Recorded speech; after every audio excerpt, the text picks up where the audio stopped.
All right, ladies and gentlemen, welcome back to the Batty Overwatch League. Coming at you for Game 2. I'm AJS0 here with Cal, aka Hook Resets. And we're not going to ask how we're feeling. Instead, we're going to talk about this game, which when the production schedule came out this week and I saw that I had 3 Dans 1 Cup versus the Bench Life of Zach and Cody, I was super excited. I thought this was the on-paper matchup of the week because until 3D1C start losing maps, I think most of their games are going to be the matchup of the week. Everyone wants to see, how does each different team come at this squad? And I know 30 was saying on the pre-show, he thinks he has some plans. 30 normally kind of known in this league for being a great planner. I'm excited to see what Bench Life has in store for the undefeated team. Yeah, 30 definitely been playing a lot of different picks. We've seen some Sombra, we've seen Widowmaker. He's out-widowed pretty much the rest of the league so far. And against this team in particular, with Heron's Pharah, it's important to have a good hit scan, and I'm 100% expecting just Widowmaker all day, really. Yeah, and even if Heron swaps off the Pharah, it's mostly been to the Hanzo this season. We saw 30. He's very happy to go into those sniper duels. So this could be a huge night for 30 to really assert his dominance. Yeah, and I think 3Dans 1 Cup does a really good job of playing around Heron specifically. So we'll have to see if between the two DPS who can really shine harder, but there's definitely a lot more players than just them. Like Cruise Master coming back after his first week was pretty huge. We'll have to see if he can keep up to the hype. Yeah, real quick, guys. I don't know if you see chat on stream. For those of you that are unaware, we're currently having one player with a technical difficulty. We have all 12 players here. We're just trying to get this technical issue sorted out. So it'll hopefully just be a moment here. But we'll keep breaking this down in the meantime because I have a lot of Overwatch to talk about. I don't get to wake up in time to do this pre-show very often, so this is my pre-show. Game delays. This is the game pre-talk. Really. But yeah, I'm really excited to watch Cruise Master play tonight. I was blown away by how well he played in week 1. I thought he had been kind of a slowly declining player. He doesn't play a ton of Overwatch or anything. I just didn't expect to see him play at such a high level. And he played off the pressure that Josh Danko put out so well. Yeah, and with a Zarya like Josh Danko, it definitely makes sense that their Rhines can do as well as they do. But definitely got to be looking out for those the tank matchup, as Valk's got to try to be reclaiming his throne as a really solid Reinhardt.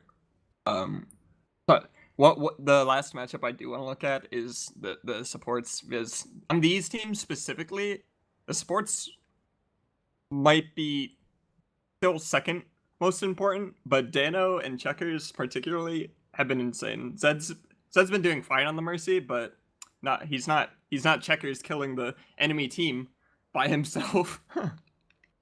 And I think Dano just almost carried his team, particularly in his match against us. Holy shit. Dano has been playing out of his mind this season. I mean, he's perennially been one of the best supports in the league and kind of our well-renowned Ana player.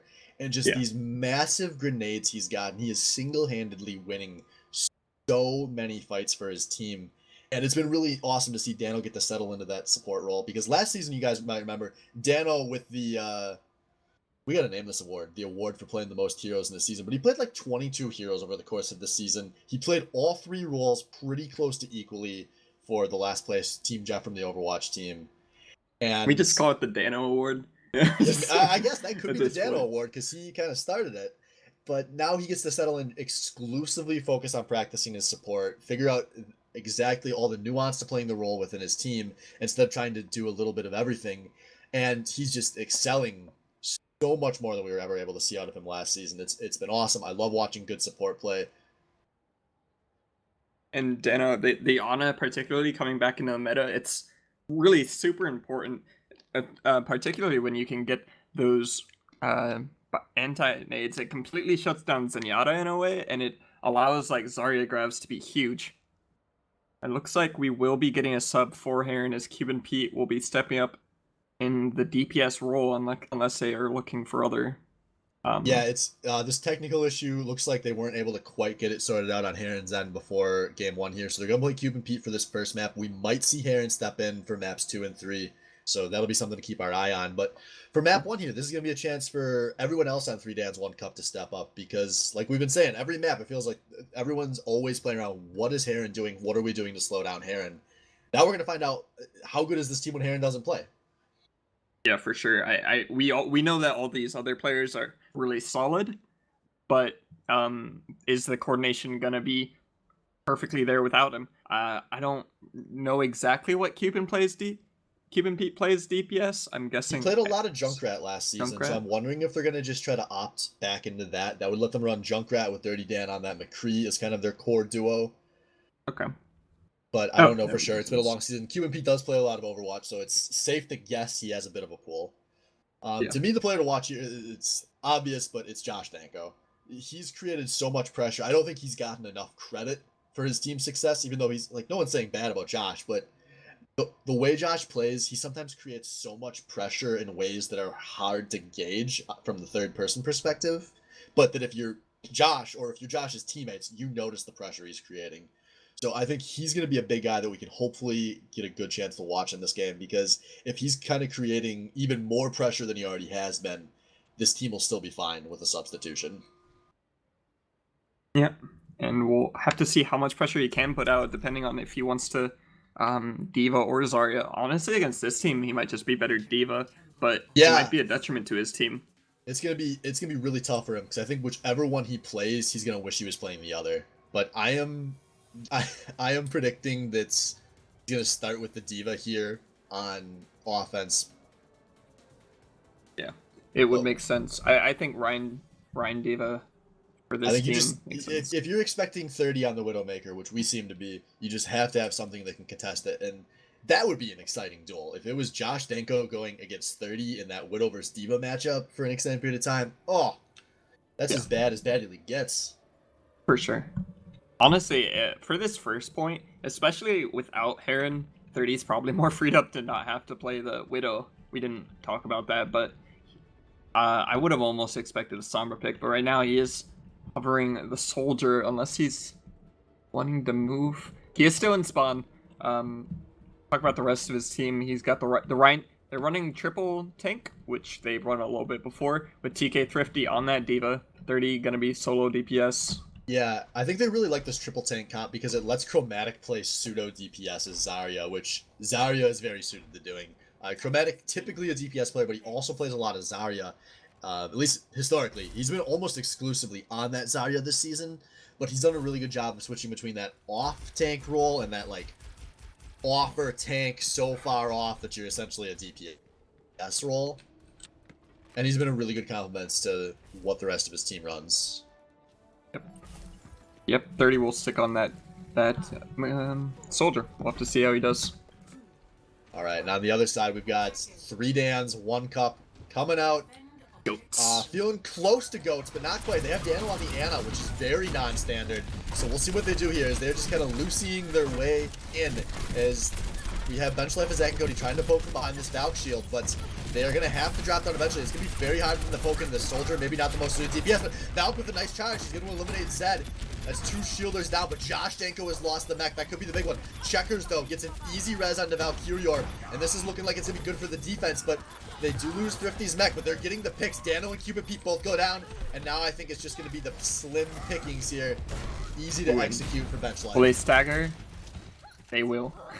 Okay, it wasn't too bad of a stagger. And Checkers back in the kill feed already. Maybe a little easier that time than the other 11 she's gotten. But we'll see here. I really don't like this Ana pick out of Dano right now. This doesn't work with the comp. I personally disagree, just because if you've been watching contenders at all, I think Ana has been prevalent in the Goats. All right, well, we'll see what Dano can do. 30 with the first ult. It's going to be hard. Can he break through this Valkyrior shield? He will. He's getting 1 down. It's Cupid Pete, and he's actually putting some decent damage. But not quite as much. But Valkyrior on the flank. It's another huge hammer. He does this every goddamn week. He goes down, but he did a lot of damage in the process. But that Cruz almost has ulti though. With the nano, he's putting it down, drops the hammer of his own, but it's only on to one as these Rhymes are playing completely split right now. Spawns are making him at 30, still uncontested on this high ground, and I think that might be what's giving his team the edge right now, is it's the defense. Benchlife attacking Cody, slowly turning this one. 3 Dans 1 Cup were trying to spawn rush this, but they do not make it to the point in time, and now they are being chased down. TK Thrifty with checkers in his back pocket, trying to get a pick, but not gonna find it, and we start seeing some swaps. Dano sticking with the sniper, but swapping rolls over to the Widowmaker.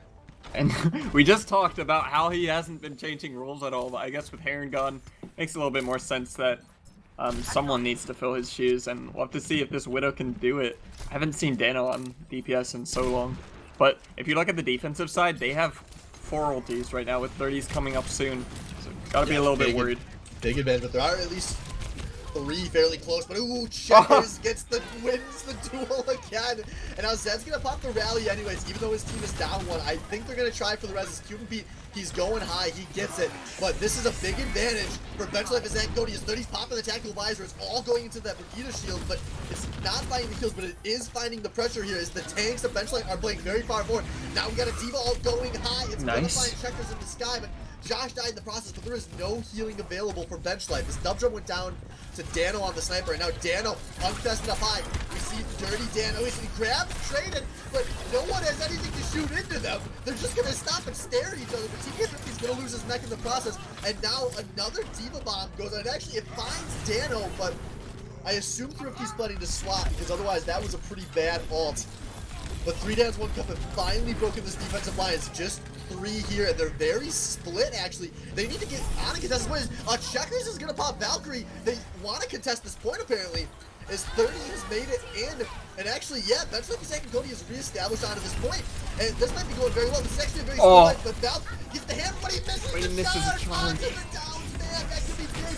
30 on the side of this fight. He's popping the tactical visor, looking for the damage, but he's not finding the kills. We see everyone kind of just very split in this fight. Checkers gets a res, dies in the process, but Benchlife and Zach and Cody seems to have the man advantage.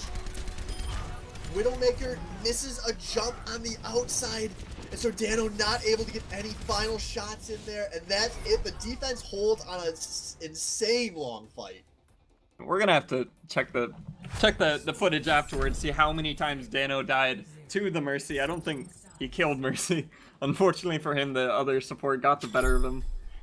I think it was 3 or 4 times, and really Checkers was almost an MVP for me. I think that Valk's ultis were pretty huge for turning that fight, specifically when they came back, but definitely huge props to their team for making that call and sticking to it. Red side looking a little bit more discoordinated as they couldn't find the targets to focus. Yeah, now they've got a tall order ahead of them here, trying to hold first point of Anubis for 4 whole minutes. Not something you see very often at high-level Overwatch. But there will not be a draw, as they did get 2 ticks at least. So it is possible to hold this. If they draw this at 87.4... You know, unlikely. Actually, I think the way the system works, that's impossible. There's like decimals in it. Yeah, I think actually if the second team to go, so if Benchlife hits 87.4 right now, they win at 87.4. They don't win at 87.5. I could be wrong about that, but I think that's how it calculates. Realistically, we probably won't have to worry about it. If it does happen, I'll be happy, but it's decently unlikely. As Dano gonna be rolling out with the Hanzo, trying to get keep his trophy as the most heroes apparently, but I don't. If we can get Aaron back in, I don't think this will continue. Dirty Dan gonna be on that McCree. They're gonna be running the Orisa D.Va, pretty standard. Cuban Pete on Ana. That on his Mercy. And is that no? Is a little bit more traditional goats, like you said. Oh yeah, but they are swapping off their primary DPS as Checkers has to fill the role of the comp. Let's see, what can these snipers do out of 3Dan's 1-Cup as Dano's trying to rain some storm arrows from up high. And now 3Dan's 1-Cup make their way back onto the point. We have another split fight, but Dano in the back is kind of just firing out arrows uncontested, but it doesn't look like he's hitting a whole lot of them right now. But it might be already. Checkers! The goats, yeah, the goats is working. They don't take any damage on that entry, and they're gonna cap this one fight, no problem team kill. Just to make it worse, Checkers killed Dano again. Doesn't need to be Mercy. Rip my chances of making the all-star support role. They're going down the drain fast. But play of the game going to be Valkyria, who I'm thinking is going to be a play of the game machine this season on this team. Look at this. Gets resurrected. No ult necessary. Just comes in, starts swinging on everyone. Prepare for a true display of skill, folks. Yeah, they all started with that res. And they... I think that 3D1C being handed their first loss, they shouldn't be too shaken up without Heron, but definitely really well done out of bench life. Yeah, absolutely. I don't think they're gonna get too tilted or anything off a loss with a sub player, and especially when it's someone that was as core to their composition as Heron was. Because last week they played without Cruise Master. But they had Cuban Pete able to play the exact same role for their team, almost exclusively Reinhardt. And it worked out for them. It was a pretty easy plug and play last week. This, obviously, they had to put a little more thought into. It didn't go as well. Yep. And so I think they're going to sub here. And yep, we see Cuban Pete out, Heron in. And we'll see if the undefeated lineup with Heron is able to keep that going. Yeah, kind of undefeated lineup with Cruz as well, who's only taken that one loss. This roster in particular has been 3-0 in terms of maps. But Checkers and friends have the opportunity to end that streak for everyone if they win another map. Yeah, I do find it kind of silly how it's become Checkers and friends, even though we've always talked about 30 as being this. Not anymore. We know who the real superstar is. It's Checkers. You see me in all those team fights calling out 30's image? Just you see Twitch chat counting the Checkers kills? Yeah. Checkmate. Checkmate. As Checkers will have to continue, but probably not against the same the same Widowmaker or Hanzo from Dana. I expect just them to run much more centered stuff as they will be on the offense. And do we see 30 play the Widowmaker here? I wouldn't be surprised, but I'm also not going to guarantee it. There's Hollywood first point. There's just so many different ways you can approach this point. And 30's a pretty creative guy. He likes swapping things up a lot. He'd play Soldier again. You're just gonna have to eat those words, because it wouldn't shock me either.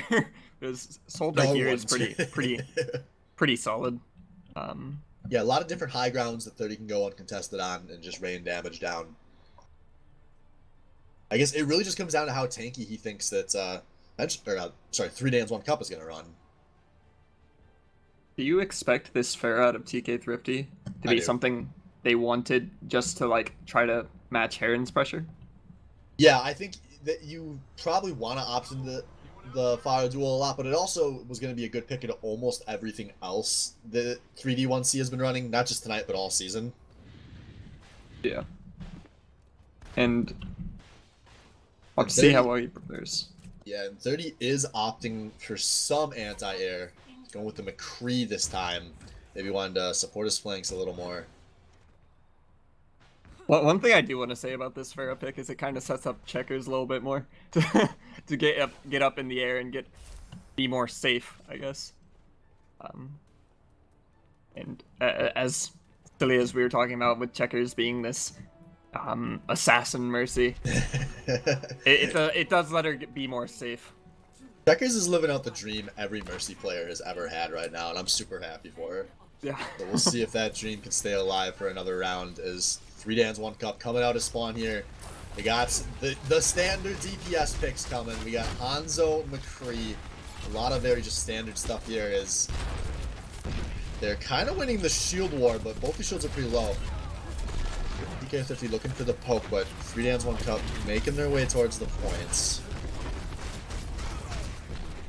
Yeah, gotta watch for Thrifty on the side. He's trying to look for some poke damage. Yeah, Thrifty's playing a pretty hard flank right now, and he's actually pulled Josh Danko pretty far away from his team there, but everyone's kind of just making their way back towards the points. A long poke off before Cruisemaster finally goes down, so now maybe we see, a big grenade. Oh, huge huge there. purple. That's going to turn into a tank trade. But Heron's down in the back end of this. I think it's going to just be a DPS off here as Checkers gets the res on correct, but oh, there's Thrifty down. I'm wondering if 3 Dans 1 Cup is taking some very strange positioning. It's like they want to contest, but they're not fully committing to contest before Josh Danko finally goes in. They did get that res onto Heron, and now we see another big fight on the point. Zedekiss popping the first Valkyrie of the fight. Watch for Josh's ulti. Very far behind, but there we go. Big ults coming out, and 3 Dans 1 Cup gonna mop up this point. Honestly, I think that ulti from Heron was kind of a waste. Josh's ulti literally just came out. It's going to be a lot harder to combo, and it's not like Bench Life has anything to combo with, but still good on them to that purple really killing the enemy opposition there, forcing them back up. I think Valk was pretty nervous about it. Yeah, there's a pick onto Heron though. 30 finds something big, so now I think we're going to see the choke contested here from Bench Life as Valk playing nice and far forward. Does have that Earth Shatter, so you have to watch that as Cruisemaster's shield is getting pretty low. The flank shatter? I got my hopes up, but no, he's falling back, getting onto the cart, as this cart is almost as far back as it can go, as you see a lot of Hollywood maps turn into huge holds here for the defense. We'll see what Bench Life can do. And look at all these ultis on Bench Life. They've got to be itching to pull it. But Josh will pull first. Oh, Josh dies, popping the grab. Wasn't anything in combo there as the Hanzo goes down as well. 2 ults popped out of the defense just to get some picks. No, actually, more picks coming as, Bench Life going pretty far forward. They want to push these guys all the way back to their spawn, as I think they're about to find, no, Zedekiss does make it out. Yeah, pretty nice res. Gets bubbled there from Josh, and they will force the defense a little bit farther back, but... It's pretty big that they got the grab out of Josh, though. Yeah. As Heron is actually swapping over to the far out, no more Hanzo. Well, there's still a lot of ults available, 4 from each team here. Yeah. Really watching that Reinhardt duel, see who can get the better, as Chromatic does use his shield. Valk's trying to bait him. Yeah, oh, he breaks the shield, look out! They're going to be nanoed, but Valk is creating all the pressure. Cruisemaster is not, as Valk hammered everyone down. He is so far back into the backline. Now, Cruz drops a hammer of his own, but both these teams finding a few picks as everyone kind of reestablishing towards the cart. Chromatic and 30 still alive for their team, but oh no, people are getting picked in the back. Nice long range coming out of 3 Dans 1 Cups. They're moving the cart right now. They have that advantage. Checkers takes Heron out of the sky. The hit list continues to grow, but we're still not seeing a cart contest come out here. And now here we go. High Noon out of 30 in the front. And actually, he finds Josh there right as the barrier falls off, and finally a cart contest coming out of Bench Life. And there we go, they get Cruz. That is a res onto Josh. This could still go either way, but Bench Life is pushing this one forward, and I think this is going to be their win. Yep, they will finally force him back as Josh able to build up another grab. They're going to be looking to set up another combo, but Heron's getting picked. Dub kills him, and so Dano goes down too. Yeah, good ends to this situation. These comps are actually exact mirrors, which is the most interesting thing to me. The McCree Pharah, the Ana Mercy, and the Reinhardt Zarya. That's oddly disrespectful. Ooh, speaking of Dirty Dan going down first, gonna take the res from Zed here as really wants to be held nice and far back. Yeah, both Zaryas have their ultis, so they're just waiting for the supports to step a little bit too far forwards. There's a lot of ults to combo. 30 not going to waste time here as he pops High Noon up high. Just creates pressure. No picks. Now here we go. Oh, grab in one direction huge. with the big hammer. Gets comboed with TK Thrifty. But that is every ult popped out of the Bench Life of Zach and Cody. Complete overkill is now they're going to be down in just a moment. 0 ults to 5. Thankfully for them, they've been holding up this far forward, so even if they lose a fight here, they'll be able to come back, and if they can build ults quick enough, they can afford to lose a fight here. but still pretty poor out of them. Here comes Josh, aggressive with his ult, setting up Heron, but there wasn't anyone able to combo into it. Actually, they lose a man and have to pop a res here. They have 5 ults and they still haven't decisively won this fight, but there are a lot of low health fires for Benchlife, Zach, and Cody. Now the picture's starting to come through, but his team is fighting some as well. But oh no, there goes everyone. Just as I was thinking there was a chance to turn it, it's just Valk and Dumb Drum alive, and they need to get onto this card and die instead of wasting time here because they're going to want to contest with their team. But there we go, Valk finally goes down. But they did draw out almost all of the ults in the process, as Heron is pushing forward. Yep, kind of an awkward combo as Heron and Josh tried to combo together, but they couldn't get it done, and 30 does swap over to the Widow. Here we go, and he immediately takes Heron out of the sky. Now this could be at the game-winning fight here, and 3D1C have already lost 2. They only have 12 seconds remaining, so they don't have options to fall back, and the hammer's big, it's heavy, and everyone is going to die on 3Dan's 1 Cup. They will not be able to touch this cart, and a very solid defensive round comes out of Benchlife. Yeah, honestly, they just kind of out-swapped them there. 30 with the Widow, swap over as soon as he dies. I don't think he died before that, so there wasn't really any reason to swap off the McCree. We will get a pause here at the end of the round. Maybe finding out that IBM keyboard from the 90s not gamer optimal. Not gamer optimal indeed. As Checkers continued to find kills. I didn't expect her to be able to do as much as she is with that little pocket pistol, but I shouldn't be surprised. Yeah, she's pretty damn good at support. Yeah. And it kind of frees up Dub to be just super far back and be keeping the team alive. Honestly, it's just working out great for them. Yeah, this has been a very ideal situation for a first-time BOL player. That being Dumb Drum. He's been a bench player before, but this is the first time as a starting player. And he has players on his team that are not only good, but they play aggressively, which creates so much pressure for him to kind of learn the game from the back line without teams able to commit as much to killing him. And he's doing a really good job of easing into that role. Yeah, for sure. And something else to mention about Checkers being so aggressive with their pistol, it frees up Chromatic to not have to be playing DPS and be more of a tank role, where he can shine on Zarya. He's been playing really well this season, and I expect him to continue to do so. Even if they're not running their triple tank lineup. Yeah, he doesn't.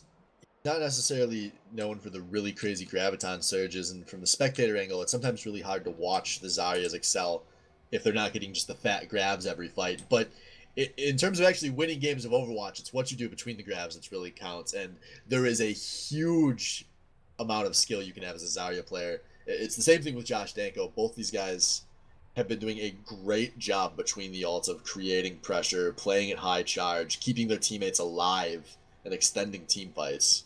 If you watch every single time someone dies and the Mercy goes for the res, you'll immediately see both teams giving their Mercies the bubble. Chromatic and Josh Danko have been really on top of that. But talking about Zarya there, Josh Danko swapping off to the D.Va, just to be able to, we did talk about it, just to be able to put out a little bit more pressure on 30 in particular. Yeah, 30 will be on a sniper again, although it's maybe the slightly slipperier of those snipers. 30's on the Hanzo this time, wants to be able to combo with his buddy Chromatic. As we see some actual role swapping maybe coming out. DK Thrifty hovering the Lucio and Dub Drum would they have hovering Dub McCree. Drum playing McCree? I wouldn't roll it out. I think that Benchlife they have the momentum right now. 30 can get a little disrespectful when he's winning. And Dub Drum, I mean, he's been playing Ana, so it's not like they're just keeping him on the easy skill characters the whole time. Maybe he's been practicing a lot of hit scan.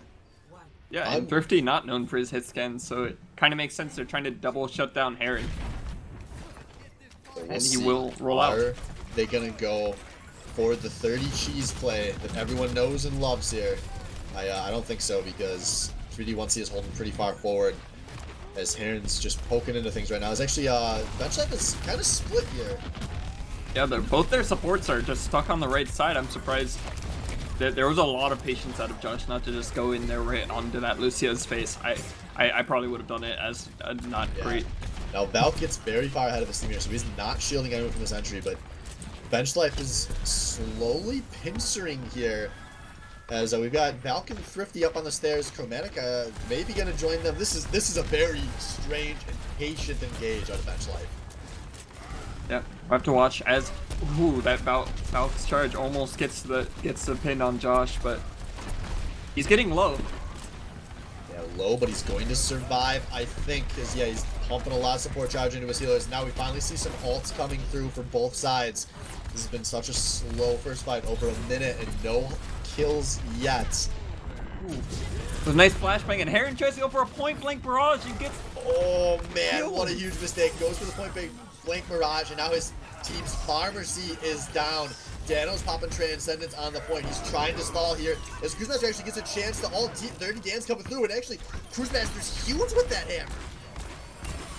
As Valk does go in kind of aggressively, he gets counter pinned, and they're still pinned.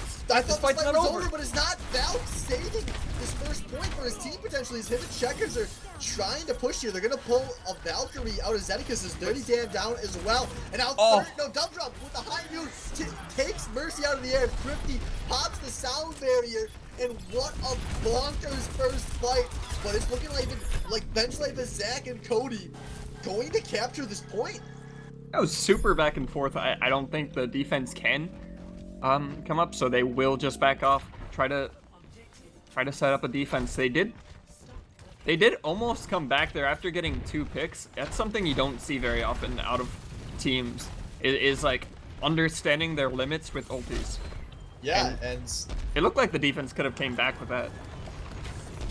Yeah, there was definitely an opportunity there, especially if Heron and Zed had been alive for that fight. You have to think it would have been an easy win.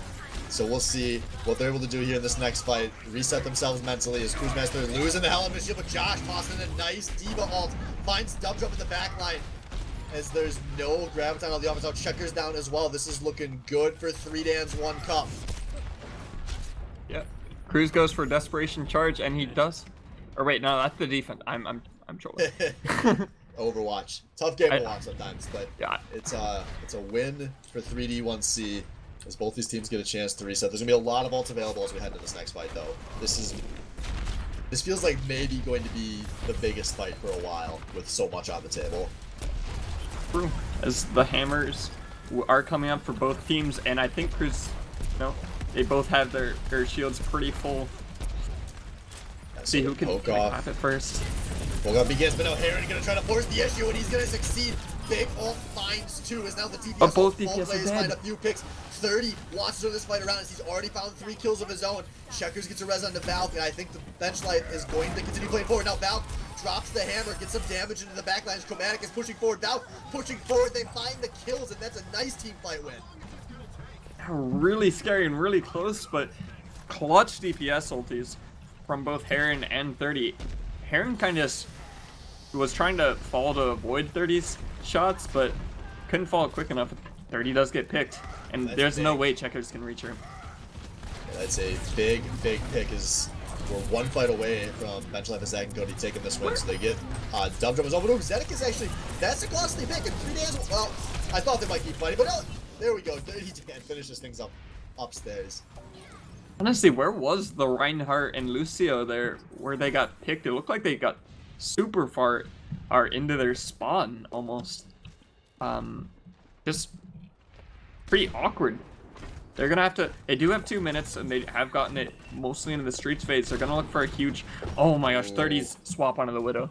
Perfect time from 30, reads the game situation, and that could be a game-sealing pick, as now it is a 5v6 with Picks only 1 2. fight to lose, and he finds Dano. Dano's nightmare continues. There are some ults available here for, well, there's just nothing for Josh. to counter the grab.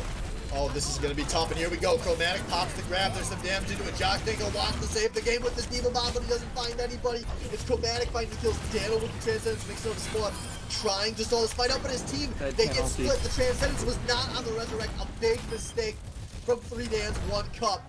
And now they have lost their first match of the season. First true match indeed, as Heron was playing I can't say if it was entirely his fault, but 30 without Widowmaker really was just... He was insane. Yeah, he absolutely was. Play of the game, gonna go over to the losing team here. Is Cruisemaster at least going to get that going for him, as he did have some pretty big This is their 4v6. Yeah, so his team already down 2, turns around on the point, and pretty much as soon as he gets the hammer, he drops it and then trusts his team to get the follow-up. Yeah. Huge. That's all there is to say about it. Excellent. So, team's gonna just take a quick sec to bio, apparently, so we have just a minute here before we head on to Nepal, last map of the night, so we'll see if 3Dan's 1 Cup can maybe make some minor adjustments to take the win, as this is now a really huge map on Nepal, because these teams are playing for sole possession of first place. And we were talking about, well, the pregame show was talking about if anyone can take down 3Dan's 1 Cup, and I didn't get to put out my information, but if it's any team that would really be their kryptonite, it'd be a team like Bench Life, where 30 can play that Widowmaker to the highest level, and right now looking like the best Widowmaker in the league, just to counter Heron so hard. And their tank play, Chromatic will only get better as the season goes on, and I think he can almost rival Josh Danko's Zarya. Maybe not to the full extent, but he's pretty up there close. Yeah, when Chromatic is in peak form, I mean, yeah, he may be as good, if not better, than Josh Danko at that Zarya. Josh, can really... We've seen a pretty wide range of seasons out of him. Yeah, I think this Bench Life team is looking super scary, and I agreed. I thought on paper, before they played this match, this was maybe one of the teams best equipped to handling 3Dan's 1 Cup, and it's been the case through these first 2 maps. Yeah. So we'll see what 3D1C does to adjust. Sadly, the biggest problem with 3Dan's 1 Cup is that they're super one-dimensional in what they really want to do with that Ryan Zarya, sometimes the D.Va, but if Heron's not on Pharah, I think this team's just 20 times worse. And with someone equipped like 30 on the Widowmaker, or someone maybe like TV Junkie, if he can have a good day, it's gonna be a lot harder for them against these type of teams, and it makes them a lot better equipped against the lesser hit scan teams, but still. We'll have to see how they do, as it's not only the counter Heron show, but if 30 just gets 2 picks off in a fight like he did at the very end, what are you going to do as a defense? You can't 4v6 every single time. Yeah, we're seeing that this is maybe a situation where 3Dan's 1 Cup isn't prepared for it. To be a lot of their lower half of the roster players, they don't seem ready to be on the back foot, because they haven't been much this season. As I think we just had a disconnect here, so this will maybe be another minute before we get in the game, guys. We're gonna make sure we get both these teams situated, as Overwatch being Overwatch, or maybe just TeamSpeak. I'm not sure. I don't see her Checkers. I see his drop TeamSpeak. We'll see if she's dropping Overwatch as well. Bench Life did drop week 1, if I remember correctly, to Mad Cow. 1 yes, to 2? They did. Yeah, 1 to 2 in week 1. So, actually, Mad Cow Disease, the other team that's on the rise, is they're about to play the winless Walmy Maybe in this next match. If Mad Cow Disease 3-0s Walmy Maybe in our last match of the night, they will be tied for first with whoever wins this Nepal map. Wow, that's that really points. is insane. Yeah, it's been a very exciting season so far. We've seen a lot of back and forth matches. We've seen the standings change dramatically every week so far. I'm really excited to keep playing games this season.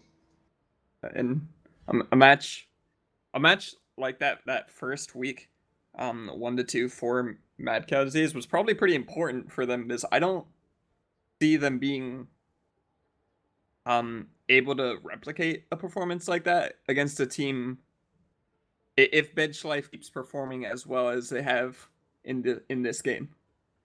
And I mean, it's only week 3, but if they can keep this up like they've been playing against 3Dan's 1 Cup, They're the team to be reckoned with.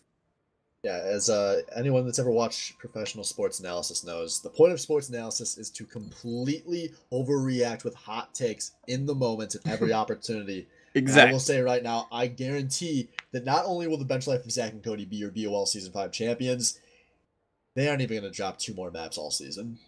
Oof. Well, that's spicy, actually. I don't know if I can come where you're saying with the whole the champions, but dropping maps. Nope, I'm in. That's You're all in. Drop Cruise Put your Master. bait How down. many bait coin can I put on that one?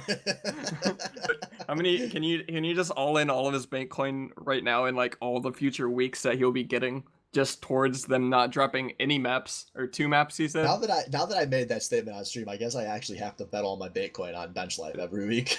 Every Yep. But other than when they're playing casting couch, since we can't bet against our own teams.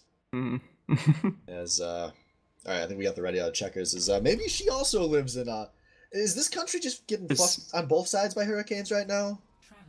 Definitely towards East Coast. I've heard of hurricanes towards Well, Kazuki Beans mentioned something earlier about the storm coming her way, and she's out in Hawaii. Hawaii. So That's pretty far though. There's plenty of hurricanes. Yeah, it's a scary time to be alive, apparently. Yeah, I mean, I'm pretty close to one myself. Hurricane Florence coming in to North Carolina. That's I'm not too worried because I'm not coastline, but it's a scary time to be a BOL player. Yeah. Or just an American. One of the two. Alright, so we are heading on to Nepal here. Last map of the night. Like I said, winner of this game will be currently in first place in the entire league at 7 wins. So, pretty important map. As, I expect that we're going to actually see something new out of Bench Life, which is what they're currently hovering. They're going for a pretty beefy 3-tank composition.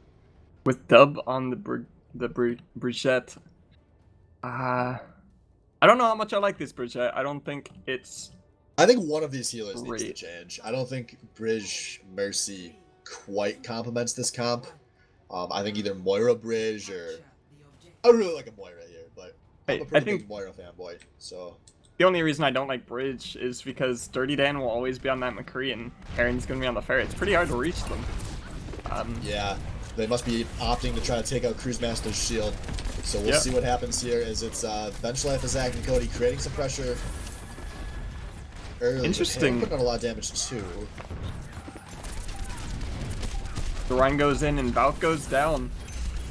Yeah, that's a big first pick, and I think Bench Life, they're going to just give this point here, but they're getting pretty split here. Checker's going to have to escape her way out. Dub Drum already down. I think that's going to be the last pick. There's not really awkward, which you didn't mention, is TK Thrifty opting onto the Roadhog, and we will see Dub swap off that Bridget, but this Roadhog really completely doesn't make sense to me. I think it's bad into Zarya, it's bad into what they like to play, and Diva's just way better.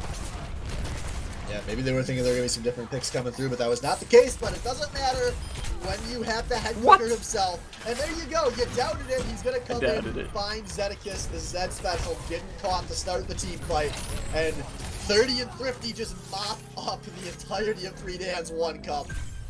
And they flip the point. Yeah, just awkward picks, really. I think maybe the Zenyatta pick was pretty essential towards it, getting that Discord orb, but you can't really compliment it. It was mostly just 30 and Thrifty getting nice picks. Yeah, now we could get a really spicy next fight here. No one popped any ults in that last fight, so there's going to be a lot available for this third fight of the game. My eye will be on Josh Dankel on the Zarya, and he's gonna get that picked up. Will not have his ulti. Yeah, Heron shielded, but it's not a ton of damage, but it's still some picks coming through. Heron and Dirty Dan find one apiece. Checkers comes through and gets a res, but now Cruise Master gets the hammer down on the point. This has turned into a very split fight, but this is looking good for 3Dan's 1 cup as they're slowly pushing the enemy team back. But as I say that, 30 finds the rocket onto Heron, but now Valk with the here. Here. most of the damage going to go into the Lucio wall, but it's still damage going through. Dum is trying to find some damage from the flank here, and no one seems to know to turn and pick the Zenyatta off, but 30 is finally down, and this is looking great. Now, Dum actually gets the Transcendence. And it's This should... Oh, Dirty Den will even use his ult yet. Thrifty's just trying to body block and kill. What? Thrifty sacrifices himself to save his team, apparently, but that's going to be a win as super weird team fight. But the defenders come out on top, and now they only have to win one more fight as they had a lot of time there. But Dub gets picked. He will get rezzed and have to watch Chromatic Zarya as he's the only ulti right now available. It's gotta be big. If you can force the tempo, as this team has already lost their other tank, there's nothing to shield it. And now it's the grab coming through. It's big. And I think Benchlife and Zach and Cody are going to take this first part of Nepal. Yeah, they only have 5%, and it's really hard to see. Dano's gonna have to be the fastest Lucio boy alive. But Thrifty hooks him, and it's over. Yeah, that was not happening. Yeah. As a very solid first round of Nepal coming through for Benchlife. Well done. Well done indeed. Even a little bit back and forth, there were definitely a lot of key picks that kept going around. And as we go into Sanctum, picks specifically the ones that go into the hole, pretty important. And I know Josh Denko loves to play Roadhog here. Yeah, I expect the Roadhog. We're gonna see an exciting Roadhog duel here on the Bang Sanctum. As currently 30's hovering that Widowmaker. This could be big because there's not a lot there. I mean, there's no dive on the enemy team here, so I know it's almost cast or cheating to say keep your eye on 30, but folks, keep your eye on 30. This is set up for another big Widowmaker map. But Heron is not on that Pharaoh, so it's maybe a little bit harder, but I've already said that Heron nowhere near as good. Yeah, so here we go. 30 finds his first pick as Josh Danko goes down, losing the war of attrition with the enemy team, but they are still committed. There's no way out of this fight, but the picks are coming through for Benchlife, and they're going to go mop the team up and then cap the point as Checkers is finally going to start capping this point solo. All her team needs. They lost Valk, but it's not going to matter. He makes it in before, or she's even going to get the res. Get a res. Yep. Awkward Happy Josh birthday, Danko Valk. getting... Yep, happy birthday. Josh can't get rezzed on that because that is on this Moira. And 30 finding it a huge pick. Ooh. Really set the tone for that fight. Yeah, 30 just waiting off in the back, in the wings. You're looking for things on the side, but here we go. Josh Danko comes in. No one notices, and he gets that first brutal hook. Now Zed popping a big healing code. It's huge! Everyone yet again! Oh, this is maybe not a disaster because the damage was actually pretty far back, but it's... Yeah, this should be a turn. Josh Danko with the big hole hog, but 30 is still finding the damage here. Where's this Reinhardt coming from? Another hook! He goes down again, but Josh is gonna finally admit defeat. Yeah, it took longer than I thought it was going to when I saw that Valk ult, but it still comes through as a team fight win, and it didn't take just a 30 Infrasight coming through. There's still some nice ults available here for Benchlife, as this was a pretty slow fight. It's going to be hard to fit two fights in, but here we go. Flanking Hanzo, but it's going to be Transcendence. Dump jump. Nice pop of the Q there. And now we are in one fight territory. As Heron, no.